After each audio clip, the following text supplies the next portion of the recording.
Merci Étienne, merci Patrick. Je suis vraiment ravi d'être ici pour deux raisons. La première, parce qu'on m'a demandé de parler de la peste, et c'est un peu de mes maladies fétiches. La deuxième, c'est que j'ai enseigné à ce pupitre pendant 12 ans et quelque part, il y a un petit pincement de cœur tout de même. Donc je suis ravi d'être ici à plusieurs titres. Alors, archéo désoxyribonucléologie, je me suis dit que comme Salvador Dali, il fallait quand même essayer d'avoir l'air original. Une fois que vous avez trouvé un titre comme ça, il faut mettre du contenu, ce qui n'est pas si facile que ça. Donc je vais vous parler au fond de quelque chose qui a déjà été abordé depuis ce matin et qui vient d'être abordé par Barbara. C'est au fond l'ADN ancien et l'apport de l'ADN ancien pour essayer quelque part de restituer cette historiographie, de la soutenir, ou éventuellement de s'y confronter avec donc cette approche microbiologique et approche basée largement sur l'ADN ancien. C'est sûr que l'immense frustration qu'on a par rapport à tout ça, c'est que maintenant on arrive à reconstituer des génomes, mais on n'a pas encore, sauf exception, par la biologie synthétique, réussi à régénérer une bactérie. Le Jurassic Park, ça n'a pas encore existé jusqu'à présent, mais ça pourrait possiblement le devenir. Et là, on pourrait répondre à un tas de questions qui ont été posées aujourd'hui. C'est-à-dire que regarder les génomes, ça ne suffit pas pour tirer des conclusions, bien souvent, vous allez le voir. Si on pouvait avoir ces micro-organismes vivants, bien entendu, on pourrait les mettre dans des modèles expérimentaux, on pourrait voir s'ils ont perdu leur virulence, s'ils ont gagné de la virulence. Donc il y a une frustration permanente quand on s'intéresse à ces aspects qui doit, au fond, de manière positive, être génératrice de plus de recherche et on verra éventuellement où ça peut nous mener. Alors rapidement, parce que ça a été expliqué depuis ce matin, bien entendu, 3 grandes pandémies de peste et puis leur replique, on y reviendra. Justement, l'ADN ancien, on va en reparler, a permis véritablement de caractériser les génomes des micro-organismes Yersinia pestis, responsables de ces 3 pandémies. Ce sont des clones différents les uns des autres. Et ça, c'est une des choses importantes à savoir. Yersinia pestis biovar. Alors un biovar, c'est un variant biologique. C'est l'équivalent de ce qu'on appelle les variants aujourd'hui en matière de Covid et d'évolution du Covid, par exemple. Donc il y a ce biovar antica qui est responsable, qui a été responsable de la peste de Justinien au VIe siècle, peste qui a d'ailleurs duré probablement encore 2 ou 3 siècles, laissant la place à l'apparition de variants très probablement, mais globalement ce clone semble éteint. La seconde pandémie, la peste noire d'Europe, bien entendu, à la fin du XIVe siècle. Là, c'est le biovar medievalis.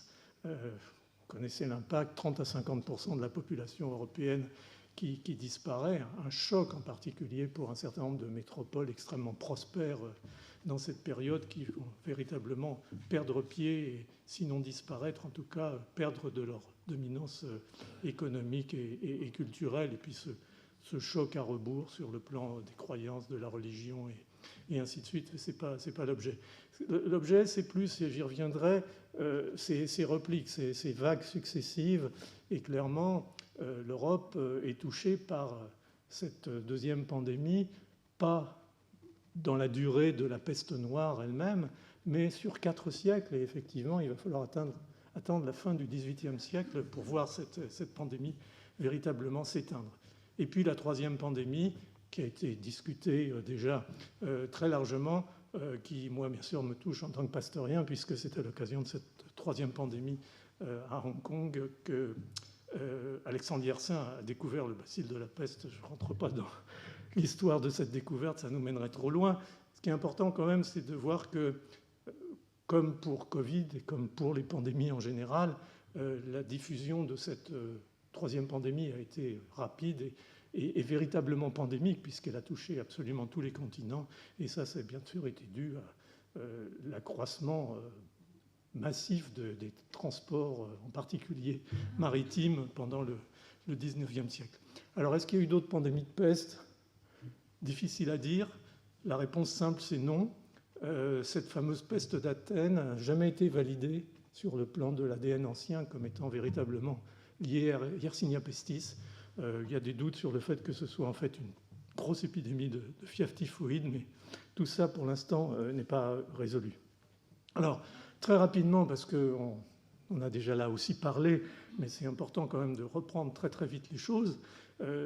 La peste, c'est pas une maladie humaine, au fond. La peste, c'est la circulation d'un micro-organisme dans l'environnement chez des rongeurs. Alors, il y a deux types de rongeurs, c'est la fable de La Fontaine, il y a le rat des villes et le rat des champs.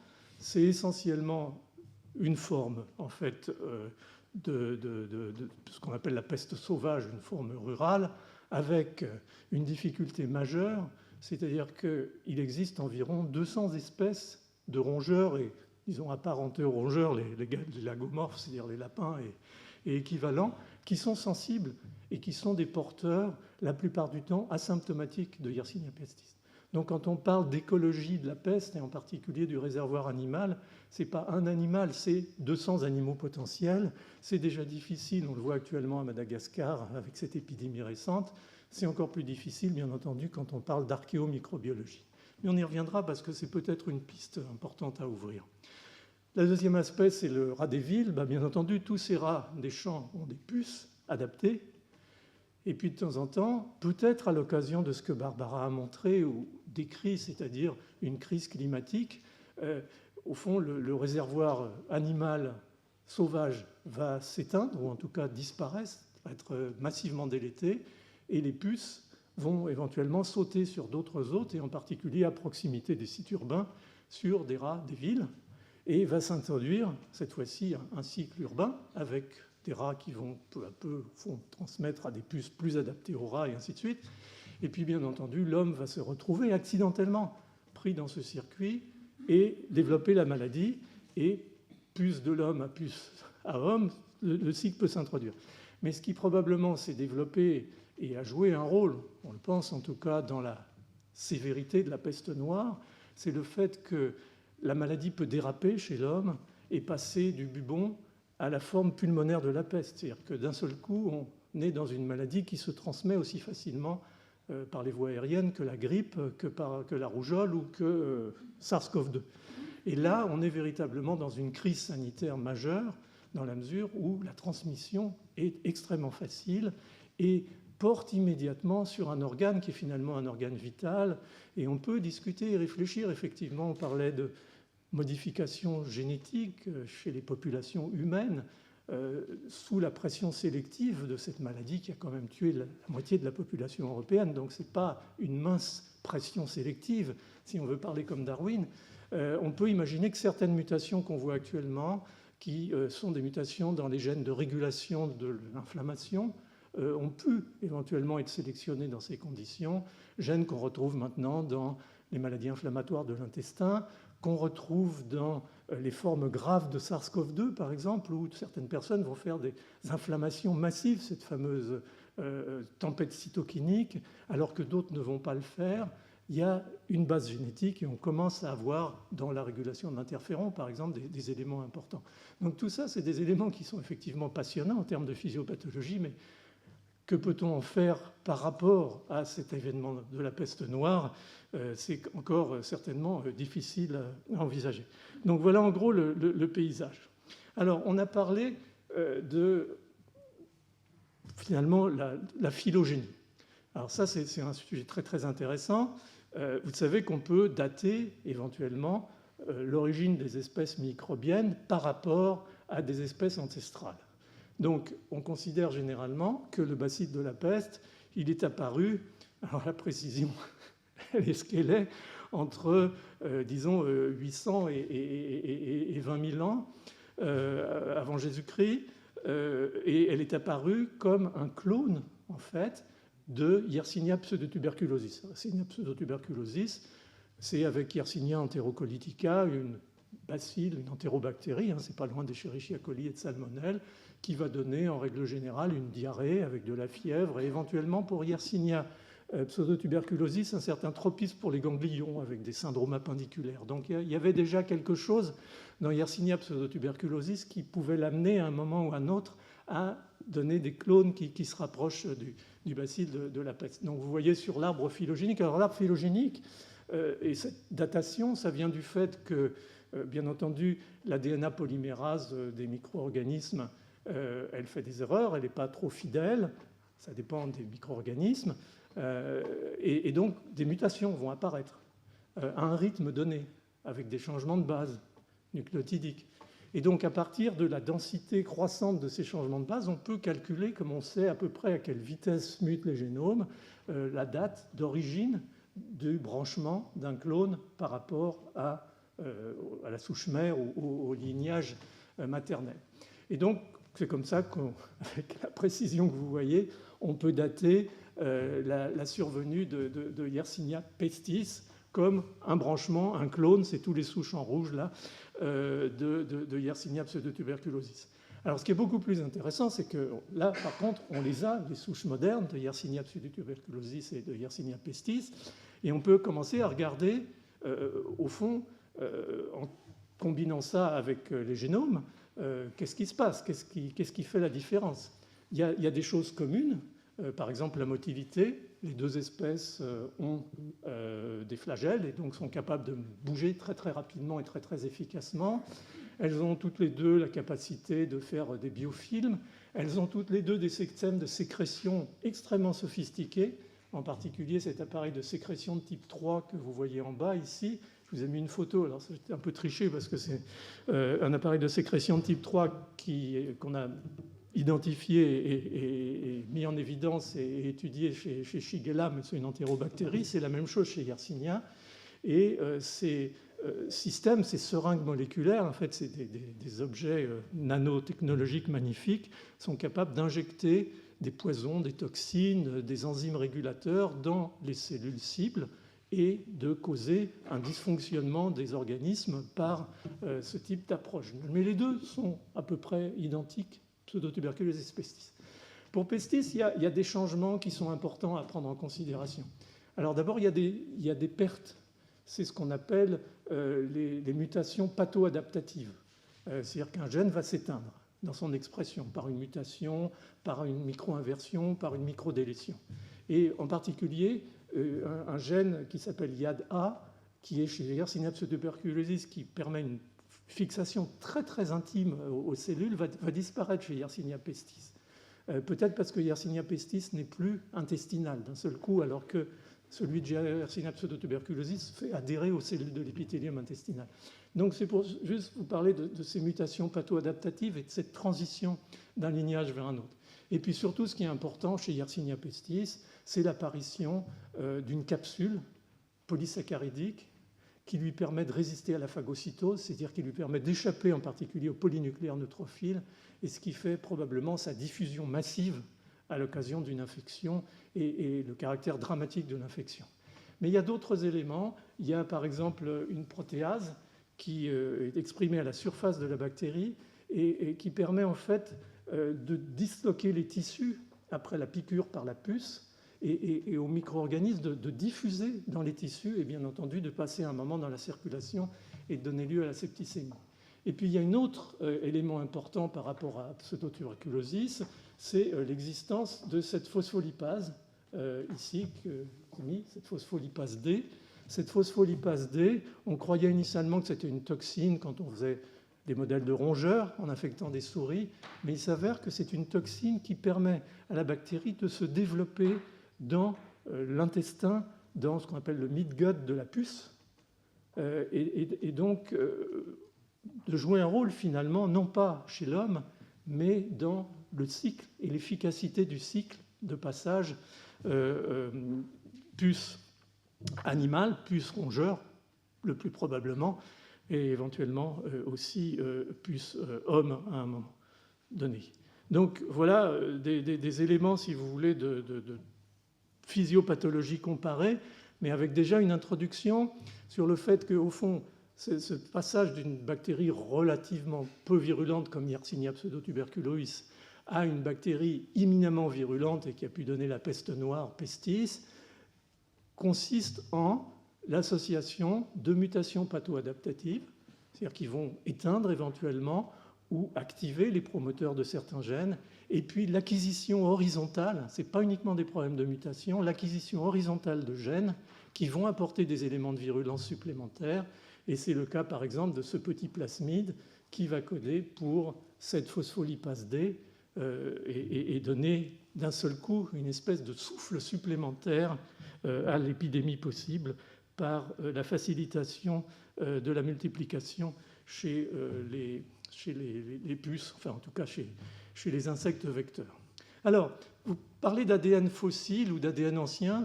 Je pensais que c'était important d'en parler un petit peu parce que tous les résultats que vous voyez sont des résultats qui sont bien ficelés, très propres, très clean.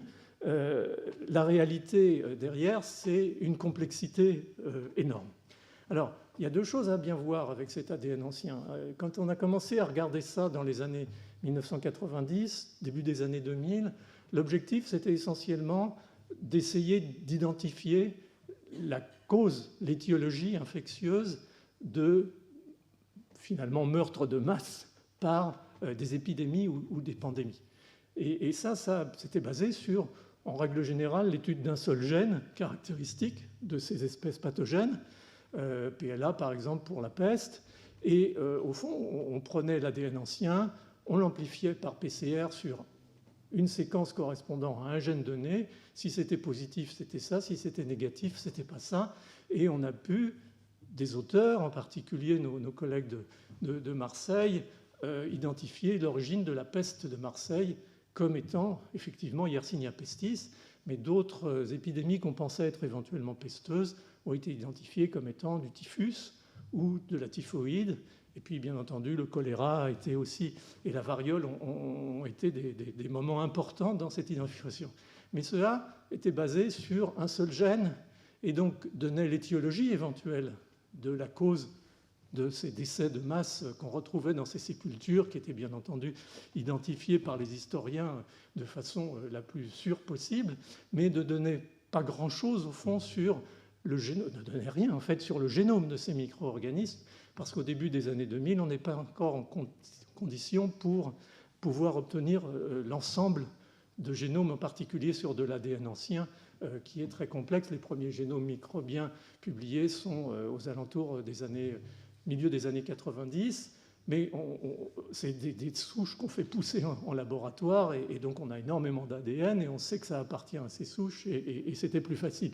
Là, il faut partir de conditions beaucoup plus complexes.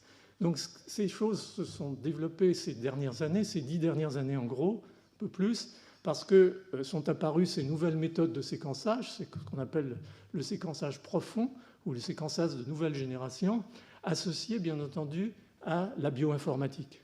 Et ce séquençage profond permet de séquencer de façon automatique et extrêmement efficace des petits segments d'ADN. Ça dépend des performances des machines, ça peut être entre 100 et 400 éventuellement nucléotides.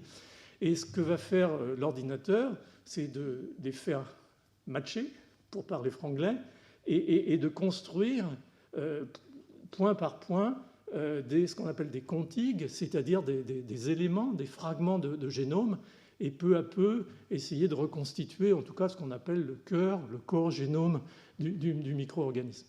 Donc ça, on peut le faire maintenant à une très grande échelle grâce au projet de ces nouvelles techniques de séquençage et de la bioinformatique, bien entendu, qui s'y associe, qui permet des performances extraordinaires.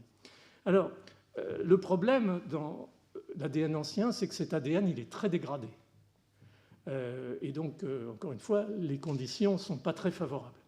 Alors, le succès, c'est que malgré cette dégradation importante, les auteurs qui pratiquent ce type de travail, nous on a essayé de le faire en particulier pour des microbiomes, ce qui est cauchemardesque, mais on peut y arriver.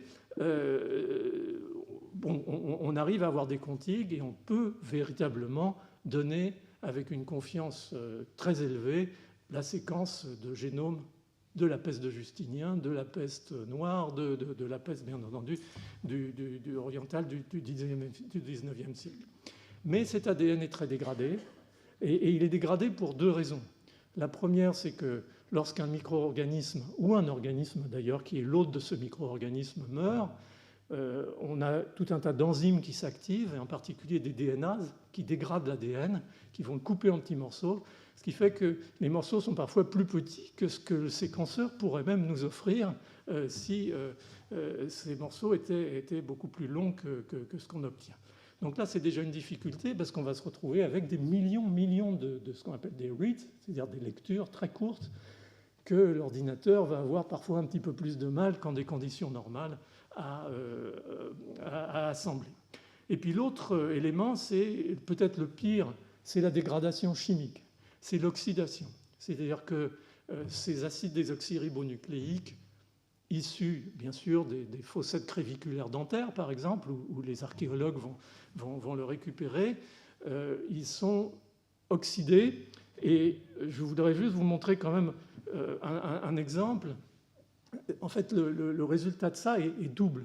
C'est-à-dire que si vous avez en tête grossièrement la structure d'un acide désoxyribonucléique, vous savez que c'est une association de bases, adénine, guanine, thymine, cytosine, avec en face AT, adénine, thymine et guanine, cytosine. Et donc, ces acides désoxyribonucléiques, ils vont subir deux types de dégradation. En haut, par exemple, c'est l'hydrolyse. On est ici sur la guanine, qui est une base purique. Entre le désoxyribose et la guanine, la liaison va être hydrolysée, détruite. Donc, l'acide désoxyribonucléique va être dépuriné. Le résultat, c'est qu'on a un noyau abasique qui va se disloquer littéralement et donc va créer un vide, c'est-à-dire qu'un acide nucléique va disparaître. Et donc, on va créer deux morceaux. Et si vous associez tout ça, ça va faire beaucoup de morceaux et souvent, malheureusement, des petits morceaux.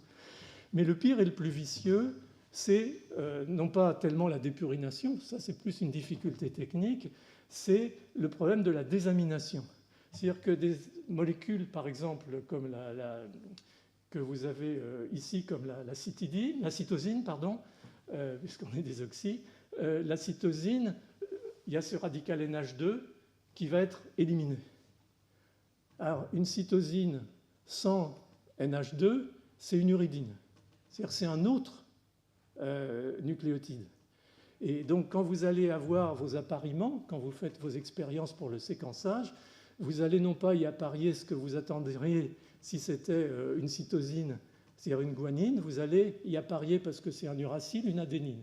Et donc, ce système de modification chimique, il est vicieux parce qu'il va entraîner des erreurs de lecture. Et si ces erreurs de lecture sont trop fréquentes, le séquenceur il va finir par caler. Donc ça, c'est une autre difficulté. Mais bon, je dirais que la masse permet quand même de traiter tout ça et l'efficacité de l'informatique, puis l'expérience, bien entendu, des gens qui font ce type de travaux. Et puis de plus en plus, et ça a été beaucoup travaillé par un chercheur qui s'appelle Svante Pääbo, alors pas pour les bactéries, mais pour l'homme, puisque c'est l'homme, l'équipe qui a pour la première fois reconstitué et séquencé le génome de l'homme de Néandertal, ont beaucoup travaillé sur ces aspects et ont aidé, eux et d'autres, à mettre au point des techniques d'enrichissement. C'est-à-dire que ces petits fragments d'ADN, finalement, ils migrent différemment des grands fragments d'ADN, donc on peut déjà purifier par leur migration sur des gels et enrichir. Et puis de plus en plus, on met au point, dès qu'on a quelques séquences, des systèmes de ce qu'on appelle des arrays, où ces ADN ancien va venir se fixer, puisqu'il a ces séquences un petit peu riches maintenant en purine, comme on a dit, en uracile. Donc on a des moyens de pouvoir enrichir au maximum en ADN ancien et éliminer ce qui est le cauchemar du paléomicrobiologiste, c'est l'ADN contaminant moderne. Et vous savez que dans tous les sites, bien entendu, dans le sol, il y a des microbes, et ces microbes ont très rapidement l'opportunité de s'infiltrer sur les échantillons. Et donc, il faut pouvoir au maximum séparer cet ADN ancien et cet ADN moderne. Donc, je voulais quand même parler un petit peu de ça, parce que ça paraît tellement facile quand on voit les papiers qu'on ne réalise pas toujours ce que c'est que le sujet, et qu'on ne réalise pas toujours aussi honnêtement les possibilités d'erreur et les difficultés et les approximations que ça peut éventuellement comporter. Alors, juste pour parler justement de ce processus d'augmentation de fitness éventuellement, puisque c'était tout à l'heure la question, c'est intéressant de voir qu'il y a sûrement eu une protopeste. Et sur des sites de l'âge de bronze, c'est-à-dire 3000 à 800 ans avant Jésus-Christ, des chercheurs ont pu retrouver un certain nombre et reconstituer sur des sépultures bien identifiées un certain nombre d'échantillons d'ADN qui, à la séquence, ont montré que c'était Yersinia pestis sans aucune discussion, mais qu'il manquait ce plasmide. Alors, c'est difficile de rater un plasmide au séquençage éventuellement parce que souvent ils sont en grand nombre de copies, donc ça représente une quantité d'ADN relativement importante dans le pool d'ADN qui a été récupéré. Et ce plasmide code pour, c'est un élément extra-chromosomique, code pour cette fameuse phospholipase D qui permet la croissance de Yersinia pestis dans l'abdomen, enfin dans le midgut, dans l'intestin de la puce. Et donc on peut se demander s'il n'y a pas eu une protopeste qui a consisté en probablement quelque chose qui était à mi-chemin entre la peste moderne et pseudotuberculosis. Il serait effectivement intéressant d'avoir plus d'informations là-dessus. Mais en tout cas, ça vous montre un petit peu ce qu'est l'enrichissement progressif du patrimoine génétique qui permet à un micro-organisme éventuellement de s'adapter plus à un réservoir, plus à un vecteur, voire éventuellement plus à l'homme. Mais vis-à-vis de l'homme, on peut quand même considérer que la pression sélective, elle a été relativement limitée pour l'évolution de ces génomes. L'essentiel de leur vie, elle est dans le réservoir et dans le cycle puce-rat, enfin puce-rongeur, et c'est plus là qu'il faut aller chercher, si on peut dire, un certain nombre d'éléments de logique de cette évolution et de pression sélective, parce qu'on est encore là dans cette notion de fitness, dans quelque chose qui est purement darwinien, bien entendu. Alors, autre chose importante, c'est quand vous mettez côte à côte les génomes de Antica, de Medievalis, de Orientalis, avec différents éventuellement clones, vous vous apercevez d'un nombre absolument incroyable de mutations ponctuelles, donc des variations très très nombreuses. Vous voyez aussi énormément d'échanges de modifications éventuellement de séquences d'ADN qui sont inversées. Et quand vous comparez, c'est assez cauchemardesque. Et au fond, l'idée naïve au démarrage, quand la séquence des génomes est devenue possible sur cet ADN ancien, c'était de se dire, c'est bon, on va trouver ce qui fait la différence. On va trouver pourquoi Yersinia pestis de la peste médiévale a pu être aussi pathologique. C'est la fin de ma présentation, c'est ça ? Non ? Ah bon, d'accord. Et en fait, il y a eu quand même beaucoup de déceptions. Il y a quelques possibilités, Barbara en a parlé tout à l'heure, d'associer des délétions ou des micro-délétions éventuellement à une perte de pathogénicité, mais est-ce que ça a été véritablement l'élément moteur dans l'extinction des épidémies? C'est pas évident. Donc une extrême complexité, une grande naïveté initiale à penser qu'on pourrait lire dans les génomes la dynamique des épidémies, au même titre qu'on a pu croire dans les années 2000 qu'on allait lire dans les génomes la découverte de nouveaux antibiotiques. Tout ça n'est pas si simple, et je ne devrais pas dire ça, mais la génétique ne répond pas à toutes les questions, et heureusement peut-être, et on en vient bien entendu à cette notion de multidisciplinarité, que tout ça a ou doit être mis dans la perspective d'une analyse qui prend en compte aussi l'environnement, le climat et tout ce qui a été discuté jusqu'à présent, et je suis désolé justement de ne pas pouvoir apporter beaucoup plus à la discussion. Alors on peut aller relativement rapidement. La souche de la première pandémie, donc Antica, c'est un lignage original qui est maintenant éteint. Elle est totalement distincte, en tout cas par l'analyse phylogénétique, des souches de la peste noire et de la peste du 19e siècle, de la troisième pandémie, même si on a l'impression quand même d'une certaine degré d'identité entre la peste de la troisième pandémie et la première. Bon, peut-être il faut commencer à avoir une vision un petit peu globale de la circulation de ces micro-organismes, mais ça reste très très très difficile. Les causes de l'extinction, je crois que la question elle est posée exactement de la même façon que la peste noire.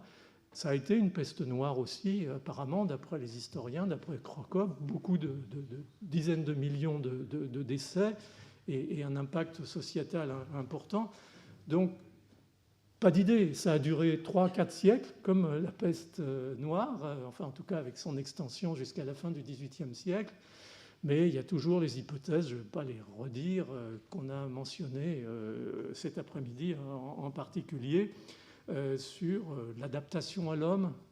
Oui, mais tant qu'on n'aura pas véritablement, au-delà des séquences des génomes, l'expression des gènes, et c'est pour ça qu'il faudrait pouvoir reconstituer les bactéries vivantes, on ne saura pas si certains gènes, certains opérons sont plus exprimés que d'autres dans un contexte de réservoir ou dans un contexte humain. Donc tant qu'on n'aurait pas cette dimension véritablement physiologique, on ne pourra pas véritablement lire ces choses-là. L'immunité populationnelle, oui, peut-être. Difficile à dire, on n'a pas de données sérologiques sur ces personnes et sur leur existence réelle, ni même sur quelle véritable fraction de la population a été exposée à ce micro-organisme. Est-ce que c'était 100%? Est-ce que c'était moins? On n'en a aucune idée. Et puis la sélection de mutations éventuelles chez l'homme, on en a parlé, on ne va pas y revenir. Et les aspects, bien entendu, environnementaux et climatiques. Et pour ça, franchement, c'est vrai que c'est extrêmement difficile d'aller plus loin. Yersinia pestis, la seconde pandémie, comme je l'ai dit, on avait l'espoir de trouver éventuellement des éléments génomiques qui permettraient de considérer ou de comprendre pourquoi elle avait été aussi dramatique. La réponse est non, clairement, et jusqu'à preuve du contraire. Et donc on retombe éventuellement dans les mêmes hypothèses avec cette notion de probable urbanisation, accroissement de la densité populationnelle, conditions d'hygiène épouvantables, promiscuité avec les rats, les puces, et donc, bien entendu, plus de possibilités à une forme respiratoire, même si initialement il y a très peu de cas, de se développer très très rapidement. Et c'est ce qu'on a vu, j'y reviendrai dans une dernière diapositive, lors de l'épidémie de Madagascar ces dernières années, en 2017.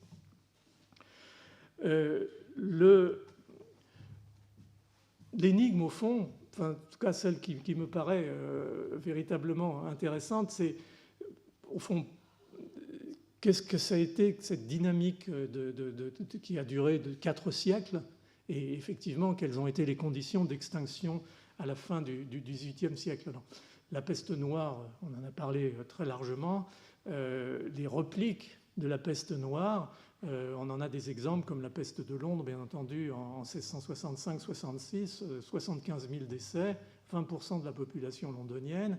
La grande peste de Marseille, 1720-22, 30 000 décès minimum, 30% de la population de Marseille qui disparaît et qui, finalement, quelque part, est un peu la queue de la pandémie, même s'il y a des petits soubresauts à un moment ou à un autre.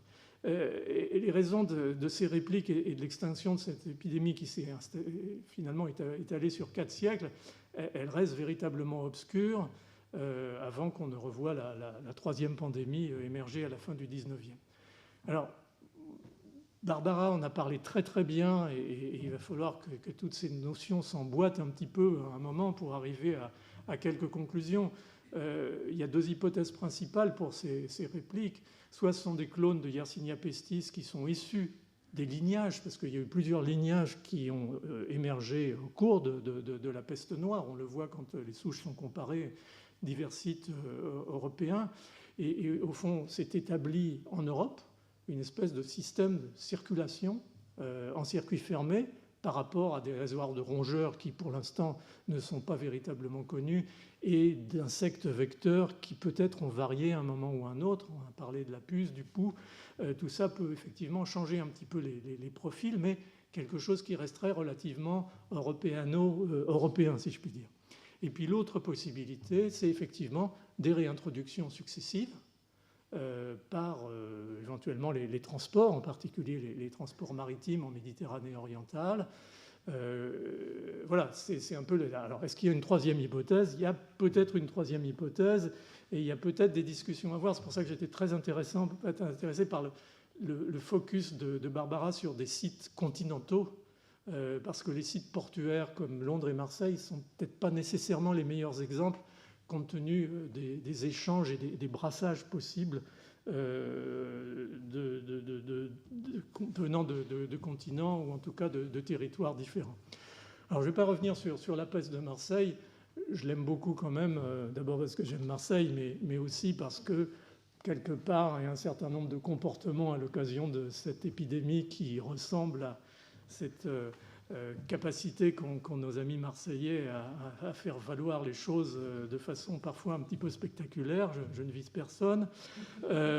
Et donc tout ça a été dit par Anne-Marie et d'autres, et je ne vais pas revenir là-dessus, simplement pour dire que quand même, à l'occasion de cette épidémie, effectivement, ont émergé un certain nombre de comportements qu'on retrouve à l'occasion de SARS-CoV-2, de Covid-19, pour ne parler que de la peur et du déni, dans une certaine mesure, par certaines parties de la population ou par certains dirigeants. On sait maintenant l'importance de la gouvernance dans la prise en compte efficace des épidémies ou des pandémies. Un certain nombre de questions aussi sur des conflits d'intérêts, les échevins ou certains membres éminents de la mairie de Marseille avaient l'air d'avoir des conflits commerciaux d'intérêt très très importants dans cette affaire du vaisseau du Grand Saint-Antoine. Et puis, ce qu'on appelle aujourd'hui dans les médias les querelles d'experts, les médecins, les chirurgiens s'écharpaient joyeusement sur les causes de l'épidémie, sur le mode de transmission, allant de la respiration aux échanges sexuels et éventuellement aux cérémonies mortuaires. Donc tout ça ne contribuait pas à donner de la confiance à la population, ce qui est quand même un thème, encore une fois, récurrent. Mais ce qu'on peut dire aussi d'étonnant, c'est que ce déni a quand même amené cette épidémie de peste à se développer pendant 3 mois avant que les édiles locaux n'acceptent même l'introduction du mot peste dans les expressions officielles. Et il a fallu attendre 30 000 décès et éventuellement avec des courbes d'incidence à 1000 décès par jour pour que quelque chose commence à être véritablement fait d'efficace. Et simplement pour illustrer, j'ai relu un petit peu la littérature historique là-dessus, il a fallu que le gouvernement central, que le régent, envoie les troupes royales pour isoler et faire un cordon sanitaire autour de Marseille, avec un confinement qui a duré 2 ans. Et à l'époque, ce n'était pas les autorisations dérogatoires de sortie qu'on vous délivrait, c'était la peine de mort si vous essayiez de... alors je ne fais pas de... Je ne vais pas pousser plus loin les avis sur le sujet. Je pense que tout a changé et c'est très bien, mais on retrouve quand même des éléments communs à ces différentes périodes. Donc 27 mois de confinement absolu, 4 ans à Marseille pour reprendre un statut social et politique et économique à peu près normal. Alors, il y a eu très récemment, enfin ces dernières années, un travail que j'aime beaucoup, parce que d'abord c'est un ami, c'est Hendrik Poinard à McMaster University au Canada, qui s'intéresse beaucoup. On est dans un groupe de réflexion, CIFAR, Canadian Institute for Advanced Research, où on s'intéresse à l'interface entre, disons, la microbiologie, en particulier le microbiote et les pathogènes, et l'évolution de l'homme. Et Hendrik a repris toute cette cohorte observance, cohorte entre guillemets, puisque ce sont des squelettes, qui avait été utilisée au début des années 2000 pour identifier, c'est le travail de Michel Drancourt et Didier Raoult, l'origine pesteuse de décès qui étaient dans ces sépultures marseillaises du début du XVIIIe siècle.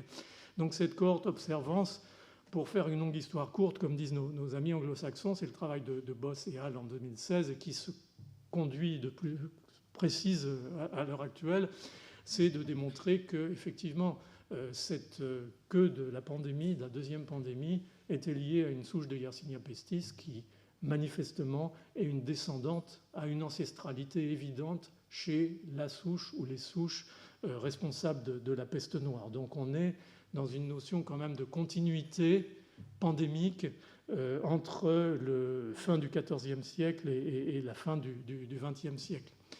Et donc, ce travail, en fait, montre très bien, je ne sais pas si vous voyez en rouge, c'est le bloc des 5 souches dont les génomes ont été, en tout cas les corps génomes, ont été séquencés par le groupe de Hendrick sont encadrés en fait par des souches qui ont été identifiées lors de la peste de Londres et d'un autre site de la même époque.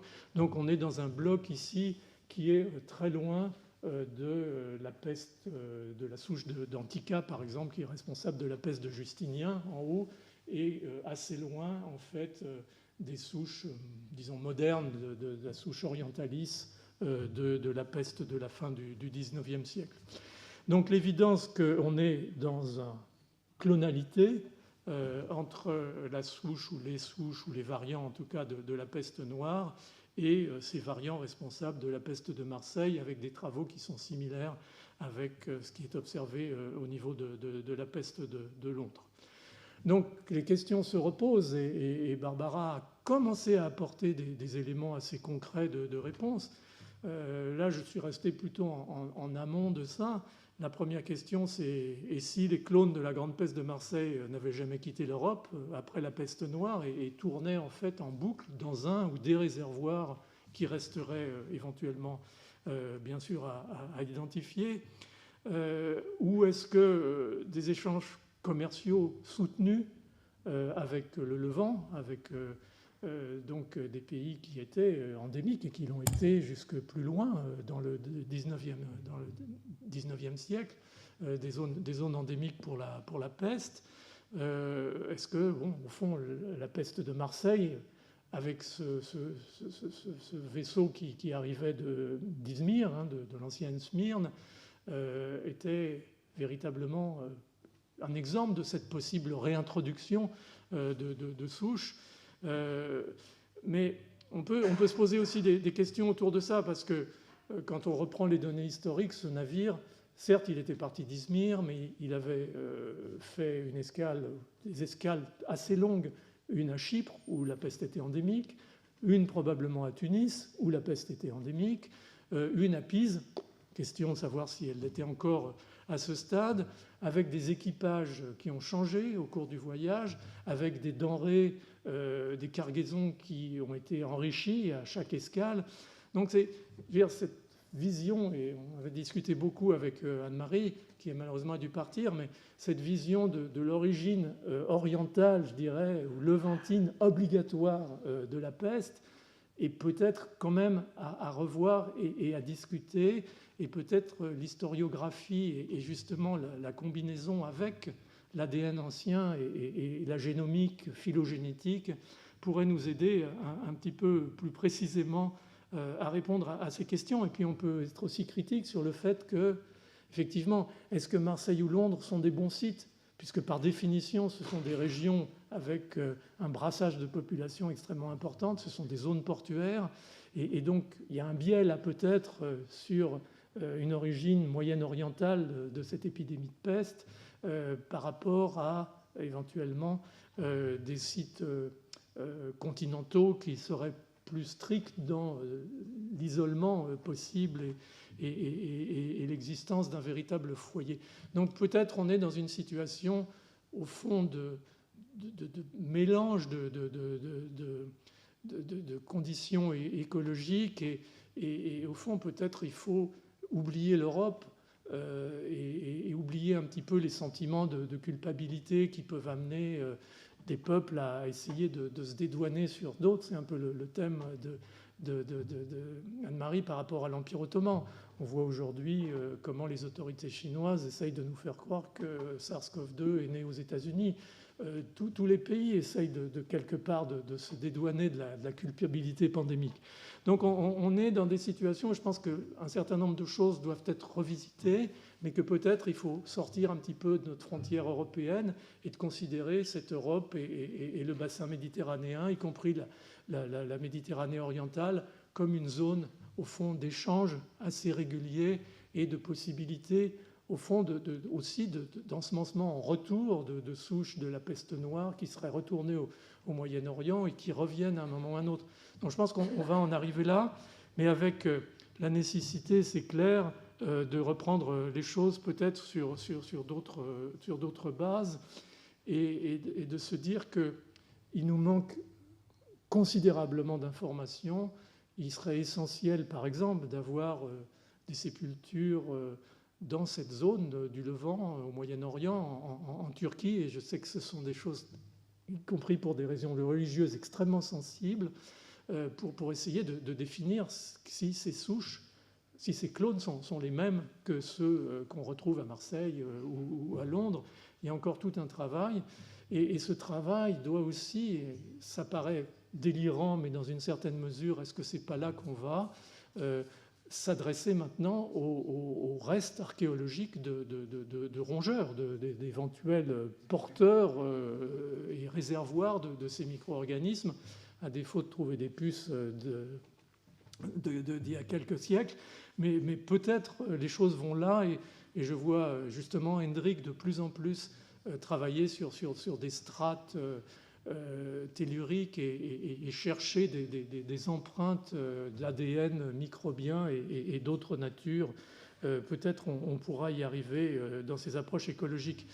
Alors, au fond, là, on est à la toute fin du XVIIIe siècle, en 1799, et au fond, mon compatriote Napoléon Bonaparte, touchant les pestiférés, je me dis quelque part, il a peut-être eu de l'ADN du Yersinia pestis de cette région, justement, dont on cherche désespérément des échantillons d'ADN possibles. Et dommage, c'est trop tard. Donc, dernier point, dernière diapositive, et ça touche à beaucoup de choses. Au fond, on a en temps réel une expérience, au bon sens du terme, qui est la peste de Madagascar. Je voudrais d'ailleurs insister sur le rôle majeur qu'a joué l'Institut Pasteur de Tananarive dans l'analyse et la prise en charge, en collaboration avec les médecins des hôpitaux malgaches, de cette épidémie. Elle a donc commencé en 2017, 2500 cas en tout. Ce n'est pas la peste noire du Moyen-Âge, mais d'une manière initialement extrêmement brutale et inquiétante, puisqu'elle a démarré très très vite sur un mode de peste pulmonaire. Et on voit bien quand même, je parlais tout à l'heure avec Anne-Marie, bien sûr, les quarantaines, mais les conditions d'hygiène des populations chez lesquelles a commencé cette épidémie à Madagascar, elles sont probablement pas très différentes des conditions d'hygiène qui régnaient parfois en Europe dans la période médiévale, avec des maisons surchargées, l'absence d'hygiène, l'absence de latrines, le contact très étroit avec des animaux domestiques et éventuellement avec des rongeurs sauvages, les parasites, les puces, les insectes. Il y a quelque chose là qui nous dit peut-être sur les conditions dans lesquelles une grande pandémie a pu se développer quand c'était véritablement à l'échelle de l'ensemble d'un continent, voire au-delà. Alors pourquoi cette épidémie s'est arrêtée rapidement? Là aussi, il faut insister sur quelque chose, c'est que les conditions de prise en charge, même dans des pays assez déshérités comme Madagascar, c'est un des pays les plus pauvres du monde, grâce, je dirais, à une structure de santé publique qui s'est développée au fil des années, en particulier, mais pas uniquement avec l'Institut Pasteur, a pu mettre en place une approche de diagnostic extrêmement rapide. Et par chance, alors que les souches de Yersinia pestis de Madagascar jusqu'à présent étaient extrêmement résistantes aux antibiotiques, peut-être était-ce une raison de perte de fitness, d'ailleurs on pourrait en reparler, c'est un autre sujet, mais ces souches étaient heureusement sensibles aux antibiotiques. Et il suffisait de traiter les patients avec des fluoroquinolones, voire éventuellement avec la bonne vieille streptomycine, pour les guérir très rapidement. Donc diagnostic rapide, traitement efficace, pas de résistance. Les cas étaient contrôlés très rapidement et au fond, on amène là le traitement, la thérapeutique quasiment au niveau d'un vaccin. C'est-à-dire qu'en diminuant rapidement les chances des patients qui étaient très rapidement hospitalisés, puisque au fond, ils étaient très mal, et en les traitant très rapidement, on diminue le réservoir microbien humain, en tout cas interhumain, puisque c'était une peste pulmonaire, et en réduisant cela, on réduit la circulation et l'épidémie progressivement s'éteint. Donc, est-ce que ce genre de situation peut servir d'exemple par rapport à nos questions sur la peste noire? La réponse est bien entendu non, en tout cas par la négative. L'autre point qu'on apprend beaucoup de cette épidémie de peste, qui est l'avenir effectivement de la peste et de sa prévention, c'est l'écologie et c'est une recherche systématique. Et c'est ce qui est en train de se faire, par exemple, pour SARS-CoV-2 le sud de la Chine, au Yunnan, où probablement la maladie est née au tout début, et puis dans les pays limitrophes, en particulier au Laos et en Thaïlande, c'est de chercher les gîtes et éventuellement de pouvoir prendre en compte ces gîtes et les isoler. On connaît, y compris avec des virus comme Antane, la vraie... C'est calqué entre le développement du virus brutalement dans la population de rongeurs et l'apparition de cas humains. Donc ça, c'est un élément qui est tout à fait évident.